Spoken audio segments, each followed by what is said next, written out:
नमस्कार शेतकरी बांधवांनो, जर आपल्या चॅनलवर नवीन आला असाल तर स्वागत आहे. शेतकरी बांधवांनो, तर आज आपण 165 सोयाबीन वाण याविषयी आज आपण थोडक्यात माहिती पाहणार आहोत. तर शेतकरी बांधवांनो, तर आजचा हा व्हिडिओ खूप महत्त्वपूर्ण आहे, तर हा व्हिडिओ आपण शेवटपर्यंत नक्की पहा. शेतकरी बांधवांनो, जर आपल्याला कुठल्या योजनेविषयी माहिती हवी असेल तर कमेंट करून नक्कीच कळवा, तर ती माहिती देण्याचा आपण नक्कीच प्रयत्न करू. शेतकरी बांधवांनो, तर चला सुरुवात करू आजच्या ह्या व्हिडिओला. तर 162 हा महाराष्ट्र राज्यात शिफारस केलेली सोयाबीनचे वाण आहे, जो 2014मध्ये प्रसारित झालेला होता आणि चांगल्या उत्पादनासाठी ओळखला जातो.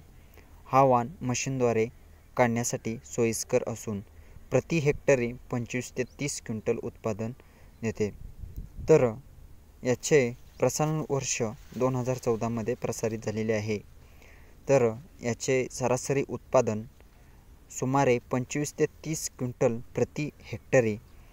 फुलांचा रंग जांभळा आणि फुलांचा कालावधी 41 ते 44 दिवस.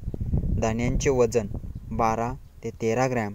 तर इतर वैशिष्ट्ये, हा वाण मशीनद्वारे काढण्यासाठी एकदम सोयीस्कर चांगला जातो. तर शेतकरी बांधवांनो, तर हा वाण 100 ते 105 दिवसात काढणीस परिपक्व होतो. तर शेतकरी बांधवांनो, तर कसं वाटलं याचं एक छोटंसं अपडेट, शेतीविषयक अपडेट पाहण्यासाठी आपल्या चॅनेलला नक्की सबस्क्राईबर करा. तर शेतकरी बांधवांनो, तर चला भेटूया अशाच नवीन व्हिडिओसह. धन्यवाद.